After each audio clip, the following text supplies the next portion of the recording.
ये छोटे छोटे वीडियो हमारी नॉलेज को बढ़ाएंगे, भक्ति मार्ग पर हमें दृढ़ता भी प्रदान करेंगे। यदि हमसे कोई गलती होनी होगी उससे भी हमारा बचाव करेंगे, क्योंकि जानकारी होगी तो बचाव होगा। तो ये छोटा सा वीडियो, और इस वीडियो के माध्यम से, जो कि 2004 का ये सत्संग है, और गुरुदेव भगवान ने बिल्कुल क्लियर कर दिया कि मेरे भक्ति मार्ग में दूसरे नकली काल के द्वारा भेजे गए संतों की तरह आश्रमों पे आश्रम, आश्रमों पे आश्रम नहीं चलेंगे। ये परम संत है भाई और बहनों, और परम संत का वचन, उनका सत्संग ही उनका संविधान होता है, उनका विधान होता है। उन्होंने अपने मुख कमल से जो शब्द उच्चारित कर दिए, उनको समझने की आवश्यकता पड़ती है। वो तत्व ज्ञान युक्त होते हैं, वो सांकेतिक होते हैं। तो वर्तमान में जिस प्रकार गुरुदेव भगवान के हिसार जेल जाने के बाद, 2014 बरवाला कांड के बाद, ये जो काल प्रेरणा से शतलोक आश्रमों की बाढ़ सी आ गई है, ये काल का जबरदस्त षड्यंत्र है संगत के ऊपर। क्योंकि ये समय था चिंतन मनन करने का। 2014 बरवाला कांड के बाद का जो समय था वो धक्के खाने का समय नहीं था, फालतू में इधर उधर दौड़ने का, भागने का समय नहीं था। ये विचार करने का समय था, चिंतन करने का समय था, गुरु को समझने का, पहचानने का समय था, अपने आप को भगत बनाने का समय था। ये कि क्यों हुआ बरवाला कांड, क्यों गए गुरुदेव भगवान हिसार जेल। सारी सृष्टि का मालिक है, जाके अर्ध रूम पर शकल पसारा, ऐसा पूर्ण ब्रह्म मारा। तो ये तो साफ है कि ना तो ये पुलिस प्रशासन के दबाव में गए, ना किसी कोर्ट के दबाव में गए, ना किसी प्रशासन के दबाव में गए। ये परमेश्वर है, परमात्मा है। फिर क्यों परमात्मा चुपचाप हिसार चले गए जेल? कारण क्या है? गुरुजी क्या शिक्षा देना चाहते हैं, क्या संदेशा देना चाहते हैं, क्या रहस्य छुपा है? हमें क्या बनाना चाहते हैं गुरुजी?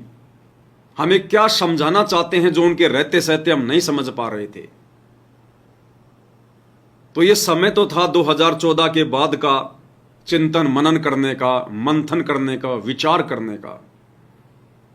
लेकिन काल ने सोचा अगर ये चिंतन मनन करने लग गए तो फिर निष्कर्ष पर भी पहुंच जाएंगे। अगर दही को मथोगे तो फिर मक्खन भी निकलेगा, और मक्खन की फिर बड़ी कीमत होती है घी की।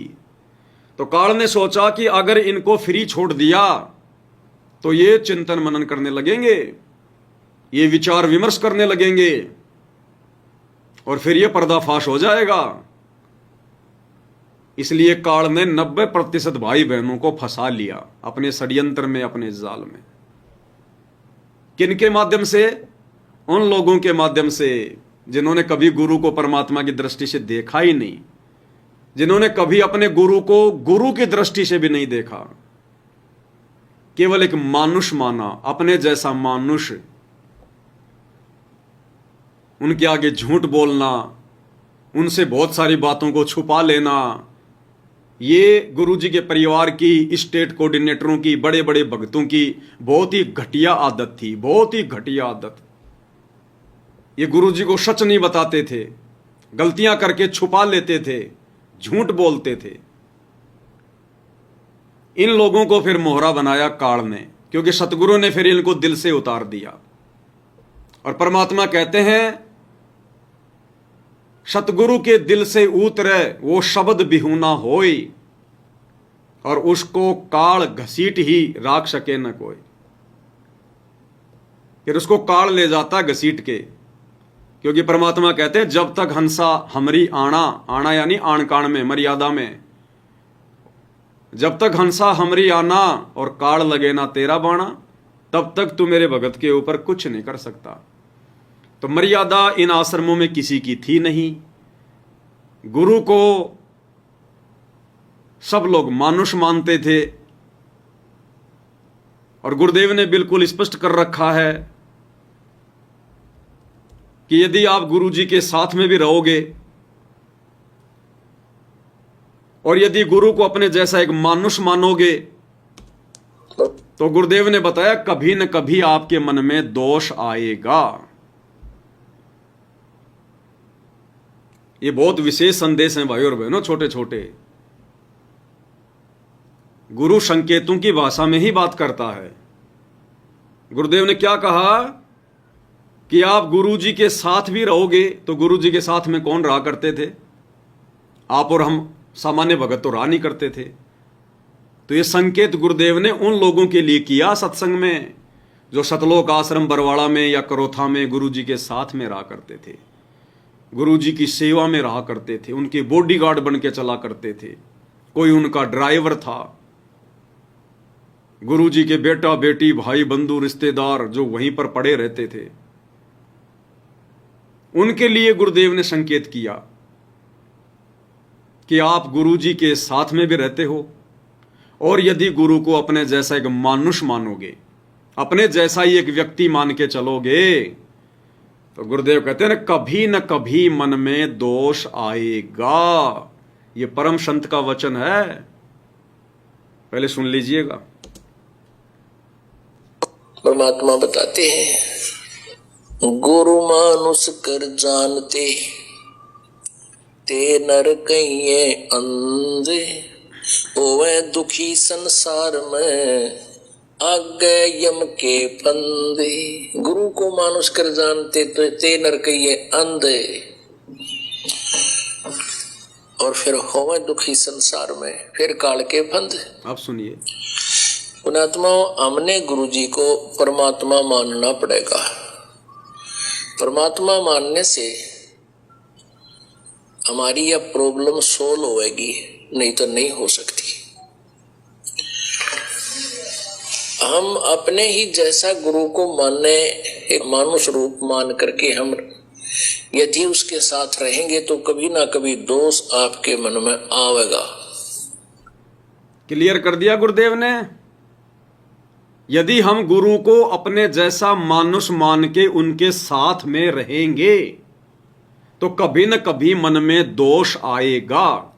तो गुरु जी के साथ में आम संगत तो रानी करती थी, वो तो बेचारे साल 6 महीने में आते थे, 2-4 महीने में आते थे, दूर दूर से 2 दिन का 3 दिन का सत्संग सुन के चले जाते थे। अब गुरु जी के साथ में कौन रहते थे? गुरु जी के बेटा बेटी भाई बंधु रिश्तेदार, ये coordinator, world coordinator, state coordinator, नामदान संचालक, ये बड़े बड़े भगत जो आज संगत में ये तुर्रम खां बने हुए हैं, जो राजनीतियां कर रहे हैं, संगत के कर्म फुड़वा रहे हैं, यही लोग हैं। और गुरुदेव ने स्पष्ट कर दिया था कि पुण्यात्माओं, यदि आप गुरु जी के साथ में भी रहते हो और गुरु को अपने जैसा एक मानुष मानोगे, कभी न कभी मन में दोष आएगा। मान करके हम यदि हम अपने ही जैसा गुरु को माने, एक मानुष रूप मान करके हम यदि उसके साथ रहेंगे तो कभी ना कभी दोष आपके मन में आवेगा। और मन में दोष आया, सबके मन में दोष आया, और मन में दोष आया तो मर्यादा टूटी, और मर्यादा टूटी तो फिर काल बलि का दाव लग गया इन बड़े बड़े भक्तों पर। इसलिए ये लोग गुरु के आगे झूठ बोला करते थे, बहुत सारी बातें छुपाया करते थे, झूठ बोल बोल के ईर्ष्यावश दूसरे सेवादारों की 9 एंट्रियां करवा दिया करते थे। एक एक महीने उस आत्मा को आश्रम से बाहर रहना पड़ता था, वो आत्मा रोती थी बेचारी, उधर से गुरु जी दुखी होते थे। और बरवाला कांड इन्हीं बड़े बड़े भक्तों के उस दोष का नतीजा है, उसी दोष का नतीजा है ये बरवाला कांड। तो काल ने सोचा कि अगर इन आत्माओं को चिंतन मन करने का मौका दे दिया, विचार विमर्श करने का मौका दे दिया, तो ये आत्माएं फिर इस बात की जड़ में पहुंच जाएंगी, और जड़ में पहुंच जाएंगी तो फिर मेरा कार्य कैसे सफल होगा? मैंने इन बड़े बड़े भक्तों को, गुरु जी के परिवार को जो मोहरा बना रखा है संगत में कुसंगत फैलाने का, सबकी मर्यादा तोड़वाने का, तो मेरा तो टारगेट ही फेल हो जाएगा। तो काल ने फिर क्या किया? काल ने फिर इनको दुर्बुद्धि का शिकार बना दिया, दुर्बुद्धि का शिकार। आश्रमों पे आश्रम बनाने शुरू कर दिए इन्होंने, आश्रमों पर आश्रम। और दूसरी तरफ भाई और बहनों, गुरुजी ने क्या देखा कि ये भक्ति योग्य प्राणी नहीं है, ये भक्ति योग्य प्राणी नहीं है। अगर भक्ति योग्य प्राणी होते तो बरवाला कांड कोई एक ही दिन में नहीं हुआ। 1994 से गुरुजी ज्ञान दे रहे थे। कितना समझाया गुरुजी ने सत्संगों के माध्यम से भी, और इन विशेष भक्तों को, बड़े बड़े भक्तों को, अपने बेटा बेटियों को तो गुरुजी सत्संग के अलावा भी ना जाने क्या क्या बातें बताते होंगे, क्या क्या समझाते होंगे। लेकिन अंत में गुरुजी ने देख लिया कि ये भक्ति योग्य प्राणी नहीं है। और अगर मैं कहूंगा कि तुम भक्ति योग्य नहीं हो, तुम छोड़ जाओ, क्यों अपना जीवन बर्बाद कर रहे हो, क्यों मुझे भी दुखी कर रहे हो, क्योंकि परमात्मा सीधा सीधा नहीं कहता। परमात्मा कहते हैं कबीर कपट से भक्ति करे उसको भी अपनाऊं, साम दाम दंड भेद से फिर सीधे रास्ते लाऊं। लेकिन ये तो किसी भी प्रकार से सीधे रास्ते नहीं आए।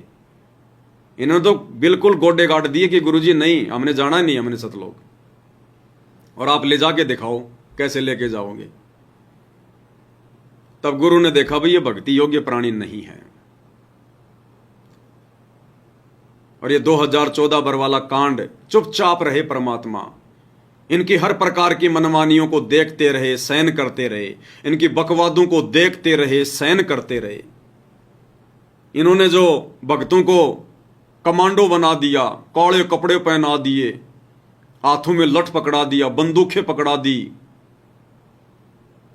मरो और मारो, गुरुजी सब देख रहे थे लेकिन चुपचाप रहे गुरुजी कि ये समझने वाले नहीं हैं। इतना ज्ञान दे लिया तभी नहीं समझे, अब क्या समझेंगे।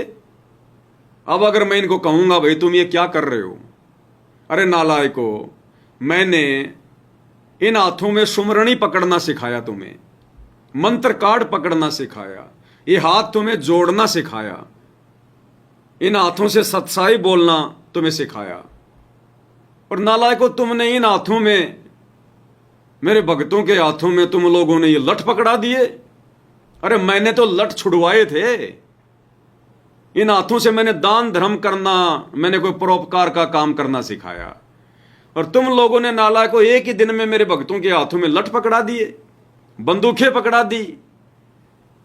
तो गुरुजी ने देखा रही है संगत भी ऐसी है।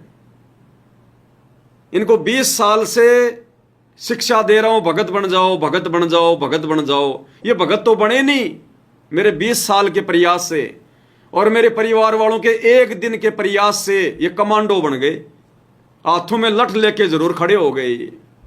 तो इन पर भी शिक्षा कोई असर नहीं कर रही है, क्योंकि परमात्मा कहते हैं कोटि वर्ष करो संगत संतों की, पत्थर का जल में क्या बीज है, और एक चंदन बन में रंग ला दे, बांस बिटंबी ना सीजे।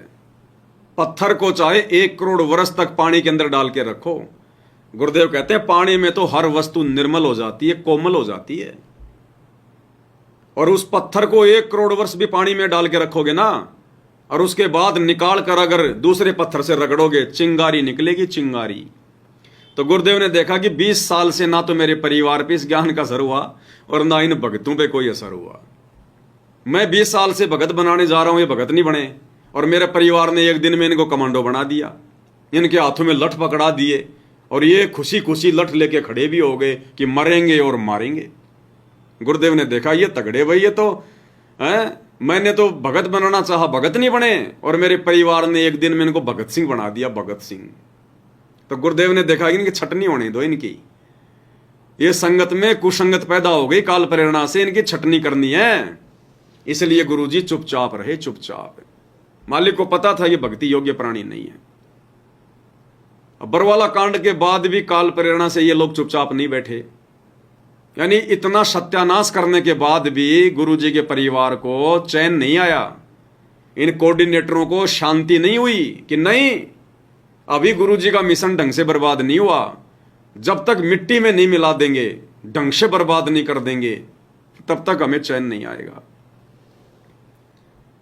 तो क्या ड्रामेबाजी शुरू की इन लोगों ने। 2015 में इन लोगों ने गुरुजी का नाम लेके कि भाई हमने जमीन खरीदनी है, हमने बरवाला कांड से पहले 60 एकड़ जमीन का बयाना दे रखा था, बयाना रजिस्ट्री, और 5 करोड़ तो हमने दे दिए थे, 28 करोड़ देने बाकी हैं, और गुरुजी का आदेश है हमने वो जमीन लेनी है। और भाई और बहनों, दास के पास में वो लेटर रखा है गुरुदेव भगवान का, हिसार जेल से आया हुआ। उसमें गुरुदेव भगवान ने साफ साफ मना कर रखा है कि वो बयाना वगैरह वापस ले लो, अभी जमीन वगैरह रहने दो, कोई मतलब की नहीं है। तो दिखाएंगे आपको लेटर भी कभी। और इन लोगों ने उसी जमीन के नाम पर बहाना बनाकर, और 2015 में सबसे पहली बार इन्होंने सेवा शुरू की, और संगत ने बिल्कुल भी विचार नहीं किया। संगत ने जरा भी विचार नहीं किया कि हम चाटेंगे क्या उस जमीन का। हमारा बाप तो जेल में बैठा है, ये बरवाड़ा आश्रम सरकार के कब्जे में है, हम क्या करेंगे आश्रम खोलकर।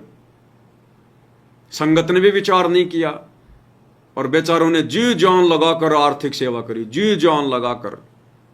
यानी वो 2015 का जो दौर था भाई और बहनों,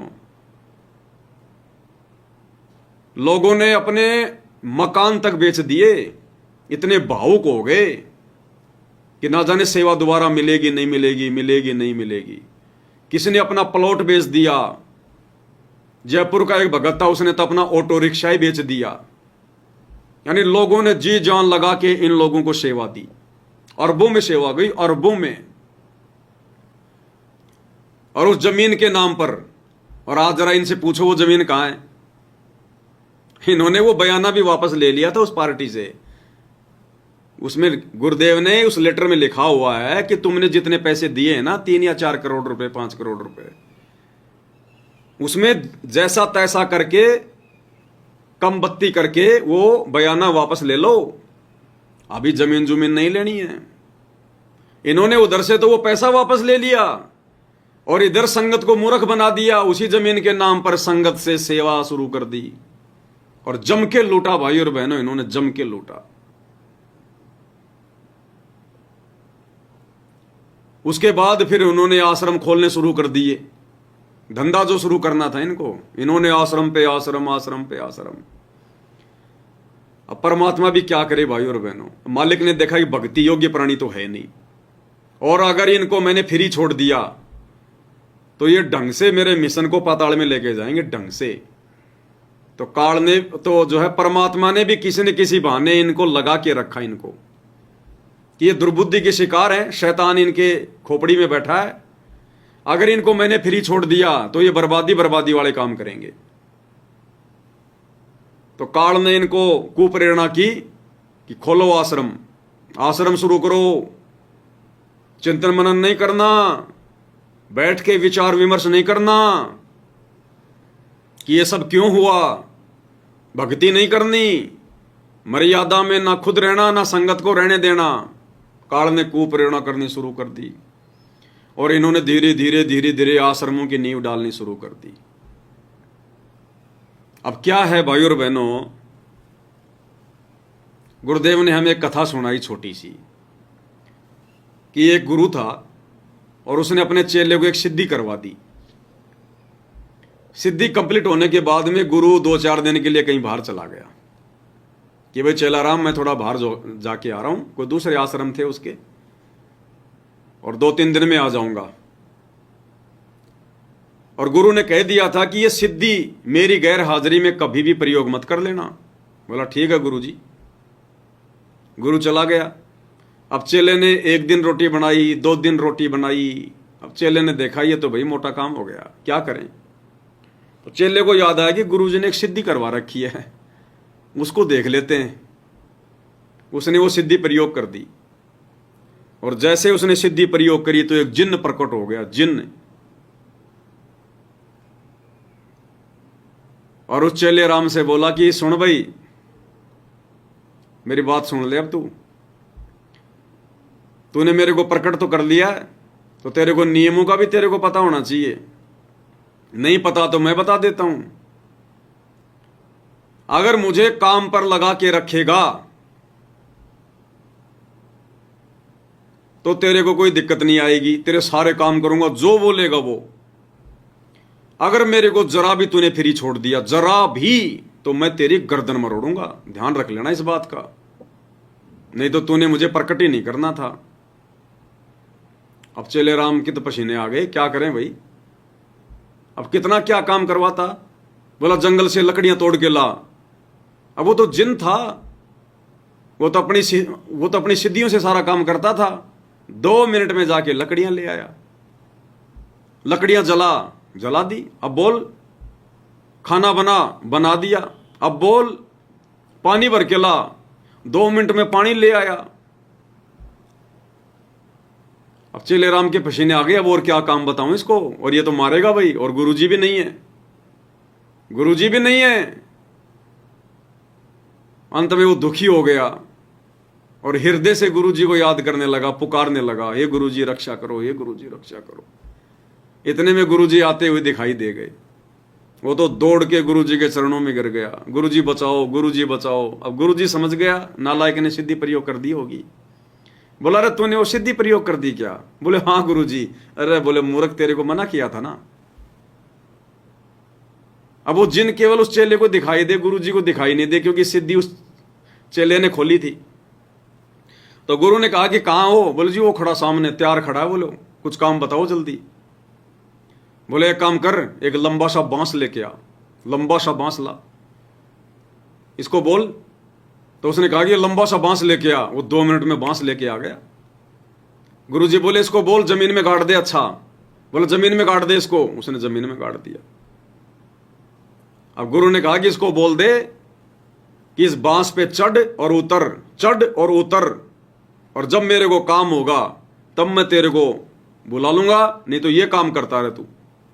वो लग गए अपने काम पे, उसको तो काम चाहिए था। बांस पे चढ़े उतरे, चढ़े उतरे, चढ़े उतरे, और कोई काम हो तो चेला राम उसको बोल दे ये काम कर, काम हो जाए तो चल भाई बांस पे चढ़ और उतर। तो भाई और बहनों, काल ने संगत में ये जिन पैदा कर दिए, ये जिन प्रकट कर दिए काल ने, गुरुजी के बेटा बेटी के रूप में, कोऑर्डिनेटरों के रूप में। ये जिंद पैदा कर दिए काल ने, जिंद। और गुरुजी को पता कि इन जिंदों को अगर मैंने कोई ड्यूटी नहीं दी, अगर मैंने कोई सेवा में नहीं लगा के रखा, तो ये संगत का सत्यानाश कर देंगे। ये संगत को बुरी तरह से मर्यादा विहीन कर देंगे। अगर इन जिंदों को अगर मैंने कोई ड्यूटी नहीं दी, तो कोई काम पे नहीं लगा के रखा, तो गुरुजी ने ये लठ गड़वा दिए आश्रमों के। और गुरु ने कोई अपनी तरफ से नहीं गड़वाए, काल प्रेरणा से ये गुरुजी के पास गए कि गुरुजी आश्रम बना लें, संगत आपस में बिखर रही है, आपस में संगत जुड़ जाएगी, भगत भाई आने लग जाएंगे, धीरे धीरे सब संपर्क में आ जाएंगे। तो गुरुजी ने तो भाई वो लठ गाड़ना था, वो बांस जमीन में गाड़ना था ना, नहीं तो फिर ये जिंद फिर संगत का क्या हाल कर देते ये। तो परमात्मा क्या करते भाई? ठीक है भाई, जैसे तुम्हारी समझ में वैसा कर लो, क्योंकि गुरुजी तो आदेश दे नहीं सकते अपनी तरफ से तो कि भाई तुम आश्रम खोलो, आश्रम बनाओ, क्योंकि गुरुजी ने तो आश्रम के लिए मना कर रखा है। गुरुजी ने तो आश्रम के लिए मना किया हुआ है। आज हम वहीं से शुरुआत करेंगे, शॉर्ट वीडियो के माध्यम से। क्या कहा गुरुदेव ने? या बच्चों की तरह संत लड़ रहे हैं एक ही शहर में, और 25-25 आश्रम एक ही शहर में, 25-25 आश्रम बने हुए हैं एक ही पंथ के। तो बच्चों जैसे लड़ाई इनकी, तो ये संत काहे को एक आश्रम बनावे, उसमें प्यार से रहे, और फिर आम आदमी पर अच्छा व्यवहार, उसका असर पड़े कि साधु ऐसे होते हैं। अब ये हमारे अंदर ही ऐसे राग द्वेष भरे पड़े हैं, तुम समाज को क्या दे सकते हैं? इस प्रकार हमने इन बातों को पुनः विचार करना पड़ेगा, और तभी हम प्रभु को पा सकते हैं। ये बच्चों वाली लड़ाई संत नहीं किया करते, ये हमने त्यागनी होगी, तभी हम प्रभु पा सकते हैं। तो गुरुदेव भगवान तो भाई और बहनों अपने सत्संगों में नकली संतों को धमका रहे हैं, नकली संतों को गलत बता रहे हैं कि इन्होंने आश्रमों पे आश्रम खोल दिए, आश्रमों पे आश्रम खोल दिए। ये बच्चों जैसी लड़ाई कर रहे हैं, बच्चों जैसी लड़ाई। और क्या कहा गुरुदेव ने? एक आश्रम होना चाहिए, एक, और उसी में सब प्यार प्रेम से रहें। तो समाज में भी एक अच्छा संदेश आ जाएगा। अब क्या ऐसी बात बोलने वाला परम संत अपने वचन से फिरेगा? अरे साध वचन पलटे नहीं, चाहे पलट जाए ब्रह्मांड, तो गुरु जी का आदेश हो नहीं सकता ये कि भाई आश्रम खोलो। और यदि आश्रम खुले तो इन लोगों ने जबरदस्ती गुरुदेव से आदेश लिए हैं। और भैया इस परीक्षा के समय में जैसा स्टूडेंट कहेगा टीचर वैसा ही कहेगा। अरे परीक्षा के समय में और विद्यार्थी बूझ रहा है कि गुरुजी ये भारत की राजधानी बंबई लिख दूं क्या? अब टीचर को पता है कि मैंने इस नालायक को पूरी साल भर पढ़ाया, भारत की राजधानी नई दिल्ली, भारत की राजधानी नई दिल्ली। उस समय तो इसने ध्यान दिया नहीं, बकवादों में लगा रहा। और अब आ गई परीक्षा, अब इसको सवाल का जवाब आ नहीं रहा, अब ये मेरे से पूछ रहा है। तो परीक्षा में टीचर नहीं बताया करते हैं, ना अपनी तरफ से कोई आदेश दिया करते हैं। जैसा टीचर कहेगा, गुरु कहेगा हाँ भाई देख ले जैसा तुझे अच्छा लगे, तो वो बच्चा कहेगा गुरुजी ये भारत की राजधानी बंबई लिख दूं क्या? तो टीचर क्या कहेगा? हाँ भाई देख ले, तेरे को जैसा उचित लग रहा देख ले। और वो बंबई लिख देगा और सोचेगा मैंने बिल्कुल सही लिख दिया, मेरे को तो गुरुजी ने बता दिया, गुरुजी ने यश कर दी कि हाँ लिख दे। इसी प्रकार गुरु ने जो 20 साल से हमें ये पढ़ाई, उस पढ़ाई के अंतर्गत ये सत्संग आपने सुन लिया कि गुरु ने तो कभी भी कहीं आदेश नहीं दिया आश्रमों पे आश्रम खोलने का। ये विधान ही नहीं है परमात्मा का, क्योंकि गुरुदेव भगवान ने भी रहते सहते एक आश्रम से ज्यादा कहीं कोई आश्रम नहीं खोला, कहीं कोई आश्रम नहीं खोला गुरुदेव ने। सबसे पहले गुरुदेव भगवान छुडानी में सत्संग किया करते थे। 100 गज का एक प्लाट था। जब छुडानी वाले नाराज हो गए कि ये संत रामपाल जी ने तो यहां पर अपना चिमटा गाड़ दिया और भाई यहां तो फिर हमारी संगत टूटेगी, तो गरीबदास पंथ वाले नाराज हो गए, लड़ाई झगड़ा करने लगे। तो गुरुजी ने वहां से छोड़ दिया। वहां से छोड़ा तो फिर गुरुजी गांव गांव जाकर सत्संग करने लगे। फिर इन भक्तों के अंदर कुबद आई काल प्रेरणा से। इन भक्तों ने जमीन वगैरह ले ली करोथा आश्रम के लिए, और जमीन लेने के बाद में बताया गुरुजी को कि गुरुजी ऐसे ऐसे हमने जमीन ले ली, आश्रम बनाएंगे। तो गुरुजी ने कहा कि भाई देख लो, आश्रम बन गया। जब तक गुरुजी करोथा आश्रम में रहे कहीं कोई आश्रम नहीं खोला कहीं भी। और 2006 में जब वो करोथा आश्रम भी सरकार ने छीन लिया तो गुरुजी जेल चले गए। जेल से बाहर आने के बाद गुरुदेव ने बरवाड़ा में एक छोटा सा आश्रम भक्तों ने व्यवस्था कर दी। गुरुजी ने नहीं खोला, ध्यान रखना भाई और बहनों, ये बहुत गहरे रहस्य हैं। गुरुजी ने फिर भी आश्रम नहीं खोला, और गुरुजी ने तो आज तक कोई अपना आश्रम नहीं खोला। आज तक कोई आश्रम नहीं खोला परमात्मा ने। वो व्यवस्था भी उन भक्तों ने कर दी। और जब तक गुरुजी छोटे आश्रम में रहे बरवाड़ा के दौलतपुर में, गुरुजी ने कहीं और आश्रम नहीं खोला। फिर बड़ा आश्रम बन के तैयार हो गया, सतलोक आश्रम बरवाड़ा। गुरुजी उस आश्रम में शिफ्ट हो गए। उस आश्रम में रहते सहते गुरुजी ने कहीं कोई दूसरा आश्रम नहीं खोला। एक मध्य प्रदेश में एक आश्रम बनाया इन लोगों ने अपनी सूझबूझ से, आश्रम वालों ने। गुरुजी का उसमें कोई रोल नहीं था, कोई रोल नहीं था। और गुरुजी का रोल नहीं था इसलिए वो आश्रम सफल नहीं हुआ। गुरुजी के रहते सहते वो आश्रम भी सफल नहीं हुआ, बैतूल वाला। और 2014 में गुरुजी फिर जेल चले गए। कहने का मतलब है गुरुजी जब तक बाहर रहे केवल एक ही आश्रम में रहे। एक साथ गुरुजी ने 2 आश्रम कभी नहीं बनाए, कभी नहीं खोले। क्यों? क्योंकि परम संत का वचन, ये सत्संग जो अभी आपने सुना, साध वचन पलटे नहीं पलट जाए ब्रह्मांड। तो आज गुरुजी कैसे आदेश देंगे अपनी तरफ से? जो गुरु स्वयं इन आश्रमों के पक्ष में नहीं है। गुरु को पता है कि आश्रमों में फिर पाखंड चलता है, अज्ञान फैलता है, मान बढ़ाई आती है, भक्तों में आपस में राग द्वेष ईर्ष्या फैलती है। इसलिए गुरुजी ने केवल एक ही आश्रम रखा कि उस आश्रम में मैं स्वयं रहूंगा, ताकि भक्तों को ज्ञान भी दिया जा सके, नाम भी दिया जा सके, और मेरे रहते सहते आश्रम में इतना पाखंड नहीं फैल पाएगा।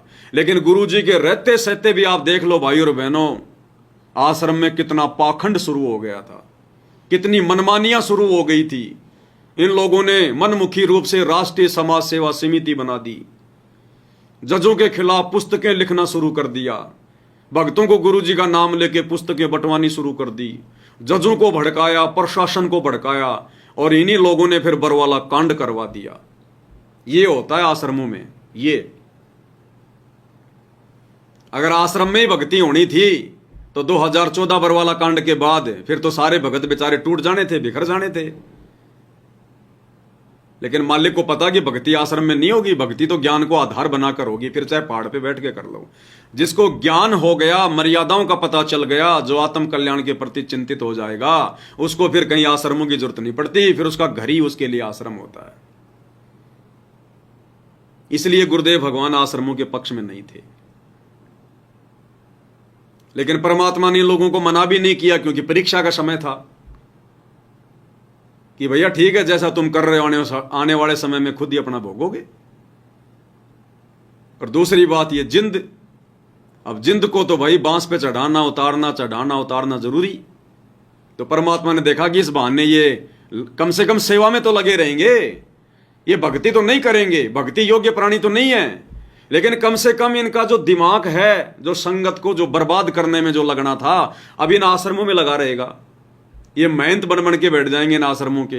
राजस्थान का महंत बन गया वो प्रकाश माली, मध्य प्रदेश का महंत बन गया वो विष्णु साहू, नेपाल का महंत कोई और बन गया होगा वो राम कृपाल जैसा, धनाना के महंत बन गए गुरु जी के दोनों बेटे, भिवानी आश्रम का महंत बन गया महेंद्र का समधी, शामली आश्रम का महंत बन गया देशराज। और देशराज के बारे में आपको पता है भाई और बहनों, उसका एक पैर काट दिया गया। देशराज वर्ल्ड कोऑर्डिनेटर शामली आश्रम संभालता है, जो जयपुर में आकर मुझे मार के गया था, पीट के गया था। देशराज वो दिल्ली वाला वर्ल्ड कोऑर्डिनेटर। किसी भगत के साथ उसका झगड़ा हो गया, उस भगत ने कुल्हाड़ी मार दी उसके पैर पे, उसका पैर कट गया। अब पूरा कटा या नहीं कटा ये मुझे नहीं पता, लेकिन एक दिन मैं रामचंद्र जी का वीडियो देख रहा था तो पूरा सब कुछ रिपोर्ट वगैरह, FIR, उसकी चोट वाट, सोनीपत के किसी हॉस्पिटल में उसका इलाज चल रहा है। अब जैसी करनी वैसी भरनी, भाई भोगने पड़ेंगे, अपने कर्म भोगने पड़ेंगे। अरे पवन दास को मारने के लिए तो ये 8-10 जने आ गए मस्टंडे, और जानवर की तरह मार के गए। मेरा तो परमात्मा ने बाल विवाह का नहीं होने दिया, और एक भगत आकर देशराज दिल्ली वाले का पैर काट के चला गया सतलोक आश्रम में। क्यों नहीं रक्षा की परमात्मा ने? तो भैया भक्ति नहीं है इनके पास में, इनकी मर्यादाएं खंडित हैं, इनकी केवल बैटरी चल रही है। आने वाले समय में देखना इनकी कैसी कैसी दुर्गति होगी, कैसी कैसी दुर्गति। एक वो मध्य प्रदेश का भगत, जब मैं मध्य प्रदेश गया 2016 में, तो जब ये लोग मेरी पिटाई करने लगे थे, विष्णु साहू आ गया और लोग आ गए। वो वीडियो मैंने आपको दिखाया था, एक बार फिर दिखा देता हूं।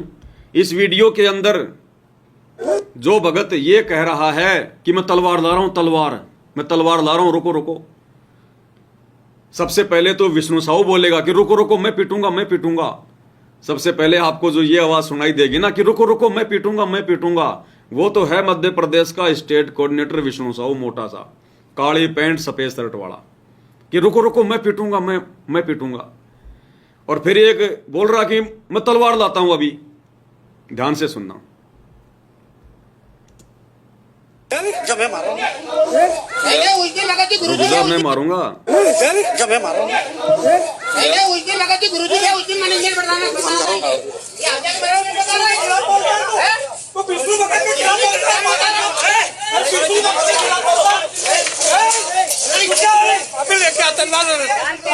सुना ना, अभी लेके आता हूं तलवार। दोबारा सुनना एक बार। अभी लेके आता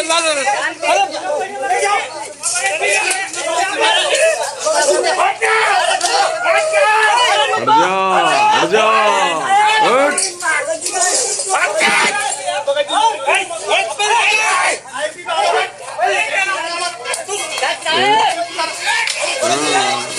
पवनदास, हाँ, और दो चार एक।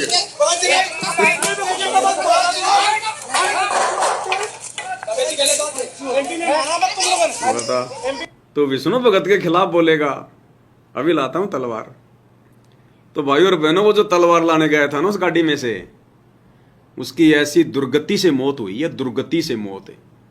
एक्सीडेंट हो गया, पैर टूट गया, 6 महीने हॉस्पिटल में सड़ता रहा, और हॉस्पिटल में उसकी मौत हुई, हॉस्पिटल में। ऐसी दुर्गति से मरा वो भगत। और देश राज दिल्ली वाले का काट गए पैर। और अब देखना ये बाकी इनका क्या हाल होगा इनका आने वाले समय में, क्योंकि इनकी सबकी मर्यादाएं खंडित है भाई और बहनों। भक्ति नाम की चीज नहीं है इनके अंदर, भक्ति नाम की। तो गुरुदेव भगवान ने तो बिल्कुल क्लियर कर दिया था आश्रमों के विषय में। ये परम संत है, ये कभी भी दोगली बातें नहीं करेंगे। तो ये आश्रम वर्तमान में ये काल की कुप्रेरणा है, काल की कुप्रेरणा। और परमात्मा ने देखा भाई ठीक है, इसी बहाने कम से कम ये इन पत्थरों में तो लगे रहेंगे, सिर मारते रहेंगे इन पत्थरों में। ये भक्ति योग्य तो प्राणी है नहीं, इन पत्थरों में सिर मारते रहेंगे ये। और इन पत्थरों में सिर मारते मारते भी इन्होंने भगतों की मर्यादा खूब तोड़वाई इन्होंने, और धंधा बना लिया इन्होंने, धंधा धंधा, आश्रम पे आश्रम, आश्रम पे आश्रम। एक बार फिर से सुनते हैं गुरुदेव भगवान का क्या आदेश है, क्योंकि सत्संग ही गुरु जी का विधान है। हम किसी भगत की मनमानी बातों पे यकीन नहीं कर सकते, चाहे कोई जी भी हो। अगर भक्ति मार्ग पर सफल होना है तो अपने गुरुदेव के सत्संगों को आधार बनाना पड़ेगा। या बच्चों की तरह संत लड़ रहे हैं एक ही शहर में, और 25-25 आश्रम, एक ही शहर में 25-25 आश्रम बने हुए हैं एक ही पंथ के। तो बच्चों जैसे लड़ाई इनकी, तो ये संत काहे को एक आश्रम बनावे, उसमें प्यार से रहे, और फिर आम आदमी पर अच्छा व्यवहार उसका असर पड़े कि साधु ऐसे होते हैं। अब ये हमारे अंदर ही ऐसे राग द्वेष भरे पड़े हैं, तुम समाज को क्या दे सकते हैं। इस प्रकार हमने इन बातों को पुनः विचार करना पड़ेगा, और तभी हम प्रभु को पा सकते हैं। ये बच्चों वाली लड़ाई संत नहीं किया करते, ये हमने त्यागनी होंगी, तभी हम प्रभु पा सकते हैं।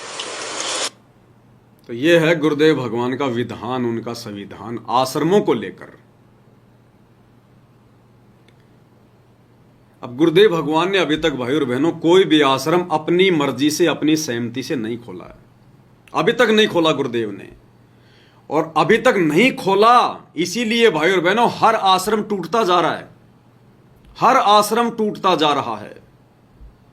क्रोथाश्रम गुरुदेव भगवान ने अपनी सहमति से नहीं खोला, भक्तों ने अपनी मर्जी से गुरु को मानुष मानकर वो आश्रम नष्ट हुआ। बरवाड़ा आश्रम भक्तों ने अपनी सहमति से, वो आश्रम भी नष्ट हुआ। और ये जितने भी आश्रम वर्तमान में खोले जा रहे हैं जगह जगह, ये सारे आश्रम नष्ट होंगे, इनके ताले लगेंगे इनके सबके, क्योंकि अभी तक गुरुदेव भगवान ने अपनी मर्जी से, अपनी सहमति से कोई आश्रम नहीं खोला है। अब इस बात का हमें कैसे पता चलेगा, क्योंकि हम बिना प्रमाणों की बात नहीं करते। हमें गुरुदेव भगवान के सत्संगों से पता चलेगा कि अभी तक गुरुदेव भगवान ने कोई आश्रम खोला या नहीं खोला। वो करोथा आश्रम गुरुदेव ने खोला था या नहीं खोला था। अगर करोथा आश्रम गुरुदेव ने नहीं खोला तो बरवाड़ा आश्रम भी गुरुदेव ने नहीं खोला। ये गुरुदेव का सत्संग है एक 2009 का, ये सत्संग क्लियर करेगा कि अभी तक गुरुदेव ने कोई आश्रम नहीं खोला। आने वाले समय में गुरुदेव के हिसार जेल से बाहर आने के बाद गुरुदेव की मर्जी से एक आश्रम खुलेगा। कहां खुलेगा? वो होगा रियल में असली आश्रम, या हो सकता है परमात्मा फिर से उसी बरवाड़ा आश्रम को बड़ा कर दें। लेकिन अभी तक वो बरवाड़ा आश्रम भी गुरुदेव की अनुमति से, उनकी सहमति से नहीं था, इसलिए तो टूट गया, इसलिए तो ध्वस्त हो गया। अरे गुरुदेव अगर अपनी मर्जी से किसी चीज को लागू करें, खुश होकर, प्रसन्न होकर, अगर उनके आदेश से वो आश्रम होता, एक ईंट भी नहीं उखड़ पाती, ईंट भी। ये भक्ति दी गुरुदेव ने अपनी मर्जी से, अपनी सहमति से, प्रसन्न होकर हमें। ये भक्ति दिन दोगुनी रात चौगुनी आगे बढ़ रही है। कोई बाल बाका नहीं कर पाया इस भक्ति का, कोई नष्ट नहीं कर पाया, ना कोई सरकार, ना कोई मंत्री, ना कोई जज। लेकिन आश्रम गुरुदेव के आशीर्वाद से नहीं थे। और क्या कह रहे हैं गुरुदेव इस सत्संग में, इसी से क्लियर हो जाएगा, सत्संगों से ही क्लियर होगा। सुनिएगा। ने जो अब तक उनके अनुभव की बुक मैंने पढ़ी, जो वर्तमान में ये संत लाखों करोड़ों शिष्य बनाए बैठे हैं, ये गुमराह कर रहे हैं, इनके पास यथार्थ भक्ति नहीं है, इससे जीव कल्याण नहीं हो सकता, इससे ये मेरे शत्रु बनते जा रहे हैं। लेकिन परमात्मा की आज्ञा है, ये सत्य अंतिम सांस तक दास कहेगा। अरीब तो डूंडा पार्टी का 60 समाज में पहुंच गया ये ज्ञान, और पूरे विश्व में फैलेगा, इसको कोई रोक नहीं सकता। तो पुण्यात्माओं, आपका बड़ा सौभाग्य है कि आप बहुत शीघ्र पहले से इस परमात्मा को पहचान गए हो। अब क्या कह रहे हैं गुरुदेव? कह रहे पुण्यात्माओं, आपका सौभाग्य कि आप शीघ्र ही पहले ही परमात्मा को पहचान गए हो। आगामी समय में जहां कोई आश्रम खुलेगा, जहां कोई आश्रम बनेगा, कबीर भगवान की दया होगी, वहां पर लाइन लगा करेगी, भक्तों की लाइन, पूरा विश्व आएगा। शब्दों को पकड़ना भाई और बहनों, कि आने वाले समय में आपका बड़ा सौभाग्य है कि आप बहुत शीघ्र पहले से इस परमात्मा को पहचान गए हो। वो समय आएगा, ये दुनिया जागेगी और कहीं पैर टेक करने स्थान नहीं मिलेगा जहां भी कोई आश्रम परमात्मा का बनेगा, भगवान कबीर साहिब का। जहां भी कोई आश्रम बनेगा, खुलेगा, कबीर भगवान का, परमात्मा का, पैर टेकने को जगह नहीं मिलेगी। जहां भी कोई आश्रम बनेगा, तो क्या वो करोथा आश्रम नहीं बना था क्या? वो कबीर भगवान की मर्जी से नहीं बना था क्या? वो कबीर भगवान की रजा से नहीं बना था क्या वो करोथा आश्रम? गुरुदेव कह रहे हैं आगामी समय में जहां भी कोई आश्रम बनेगा कबीर भगवान की रजा से, तो भैया करोथा आश्रम भी तो था। क्या वो भगवान की रजा से नहीं बना था? नहीं बना था। ये बात जब गुरुजी कह रहे हैं, तो गुरुजी भी तो आश्रम में बैठे हैं, बरवाड़ा आश्रम में बैठे हैं गुरुजी। तो क्या ये बरवाड़ा आश्रम भी उस कबीर भगवान की रजा से नहीं था? जो गुरुजी कह रहे हैं कि आने वाले समय में कहीं कोई आश्रम बनेगा, तो जिस आश्रम में बैठकर गुरुजी सत्संग कर रहे हैं, फिर वो क्या है? शमशान घाट है क्या?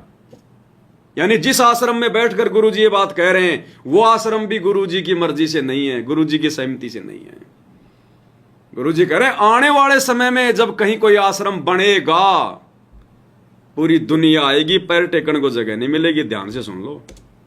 है कि आप बहुत शीघ्र पहले से इस परमात्मा को पहचान गए हो। वो समय आएगा, ये दुनिया जागेगी और कहीं पैर टेक करने स्थान नहीं मिलेगा जहां भी कोई आश्रम परमात्मा का बनेगा, भगवान कबीर साहिब का। इतनी जनता आया करेगी, विदेशों तक के लोग उमड़ के आया करेंगे, क्योंकि ये इस भगवान के नाम बिना जीव का कल्याण नहीं। और जहां भी कोई आश्रम बनेगा, तो गुरुजी जहां बैठकर सत्संग कर रहे हैं बरवाड़ा में, क्या ये आश्रम नहीं है क्या? गुरुजी तो कह रहे हैं जहां भी कोई आश्रम बनेगा।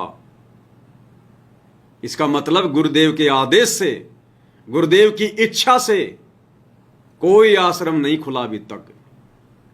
ना गुरुदेव के हिसार जेल जाते समय, और ना वर्तमान में ये जितने भी आश्रम खुल रहे हैं, ये धनाना फनाना सोजत वाजत श्यामली फामली, कोई गुरुदेव का आदेश नहीं है। आने वाले समय में खुलेगा आश्रम, और वहीं गुरुदेव भगवान बैठेंगे। वो जहां भी होगा वो परमात्मा डिसाइड करेंगे। फिर बाकी आश्रम गुरुदेव के आशीर्वाद से नहीं है। ये संकेत होते हैं भाई और बहनों, संकेत। गुरु सीधी सीधी बात बोल के नाराज नहीं करता अपने चेलों को, क्योंकि गुरु जी को जीव की औकात का पता होता है। गुरु जी चाहते हैं जैसा भी ये टेढ़ा मेढ़ा है, ये भक्ति पे लगा रहे। सीधा सीधा कह दूंगा तो भक्ति छोड़ के चला जाएगा, अपने कर्म फोड़ेगा। इसलिए गुरु सत्संगों में संकेत करते हैं। अरे 650 साल पहले जब उस गणिका बहन को आश्रम वाले, मैनेजमेंट वाले जब उसको दुखी किया करते थे, तो आश्रम में मत आया कर, तो आश्रम में मत आया कर, गुरु जी की बदनामी होती है। तो गुरु जी को क्या पता नहीं था उस समय कि कौन कौन कह रहा है? स्पेशल 2-4 को बुला के क्यों नहीं कहा गुरु जी ने कि नालायको तुम क्यों मना करते हो इस बहन को? नहीं कहा गुरुजी ने। मालिक को पता था कि अगर इनको इतना ही ज्ञान होता तो मेरे पास ये शिकायत ही नहीं आती, और अगर मैंने उनको डायरेक्ट कह दिया तो ये नाराज हो जाएंगे, 10 20 50 भक्तों को और तोड़ के लेके जाएंगे। इसलिए परमात्मा ने सत्संग में संकेत किया कि भाई कुष्ठी हो चाहे संत बंदगी कीजिए, और हो वैश्या के विश्वास चरण चित दीजिए। तो आज भी तो वही कबीर भगवान धरती पर है। तो गुरुदेव ने स्पष्ट कर दिया, क्लियर कर दिया कि वर्तमान 2025 तक सतगुरु रामपाल जी के आदेश से कोई आश्रम नहीं है। ये सब मनमुखी मन मर्जी का खेल चल रहा है, धार्मिक धंधा चल रहा है। क्या कह रहे हैं परमात्मा? अंतिम सांस तक दास कहेगा, करीब तो ढूंढा पाटेगा, शिक्षित समाज में पहुंच गया ये ज्ञान और पूरे विश्व में फैलेगा, इसको कोई रोक नहीं सकता। तो पुण्यात्माओं, आपका बड़ा सौभाग्य है कि आप बहुत शीघ्र पहले से इस परमात्मा को पहचान गए हो। वो समय आएगा, ये दुनिया जागेगी और कहीं पैर टेक करने से स्थान नहीं मिलेगा जहां भी कोई आश्रम परमात्मा का बनेगा, भगवान कबीर साहब का। इतनी जनता आया करेगी, विदेशों तक के लोग उमड़ के आया करेंगे, क्योंकि ये इस भगवान के नाम बिना जीव का कल्याण नहीं, और यथार्थ ज्ञान आज तक किसी समाज को प्राप्त नहीं है।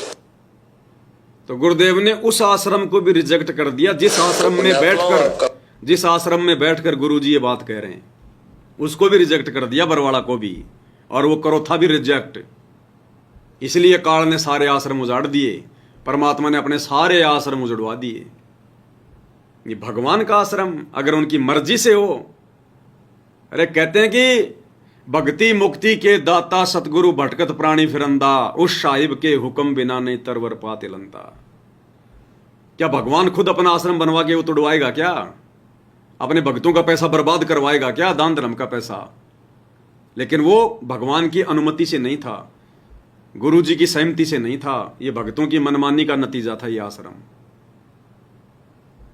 अब खुलेगा आश्रम तो आने वाले समय में, जहां भी गुरुदेव भगवान दया करेंगे वहां आएंगे विदेशों तक के लोग। ये तो महंत बन बन के बैठ गए इन आश्रमों में।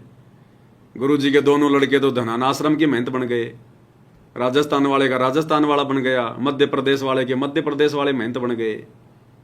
और गुरु जी कह रहे हैं कि एक आश्रम होना चाहिए। तो परम संत का वचन कैसे मिथ्या हो जाएगा? इन्होंने तो संगत को बांट दिया। गुरु जी तो पूरे विश्व को एक करना चाहते हैं, और इन्होंने परमात्मा की संगत को ही बांट दिया। राजस्थान वाले राजस्थान में फंसे रहो, मध्य प्रदेश वाले मध्य प्रदेश में पड़े रहो, हरियाणा वाले हरियाणा में पड़े रहो, यूपी वाले यूपी में पड़े रहो। आपस में भगत मिलेंगे नहीं तो साध संगति कैसे होगी? परमात्मा के ज्ञान पे चर्चा कैसे होगी? भगत लोग ज्ञान से निखरेंगे कैसे? तो गुरु जी तो पूरे विश्व को एक करना चाहते हैं, और इन काल प्रेरित लोगों ने भारत में ही परमात्मा की संगत को आपस में बांट दिया, अपना अपना धंधा बना लिया। अगर राजस्थान वाले को पता चल जाए कि इसने हरियाणा के धनाना आश्रम में जाके ज्योति पाठ करवा दिया, नाराज हो जाते हैं कि तूने वहां क्यों करवाया पाठ का पैसा जमा, राजस्थान वाले राजस्थान में कराएंगे। अरे अगर धनाना में करवा देंगे तो क्या पाठ का लाभ नहीं मिलेगा? हरियाणा वाला मध्य प्रदेश में जाके पाठ नहीं करवा सकता, अगर पता चल गया तो नो एंट्री हो जाएगी। धंधा बन गया, धंधा भाई और बहनों, धंधा। और जिस दिन ये धंधा इनके हाथ से निकलेगा ना, ये भक्ति छोड़ देंगे लोग, भक्ति छोड़ देंगे।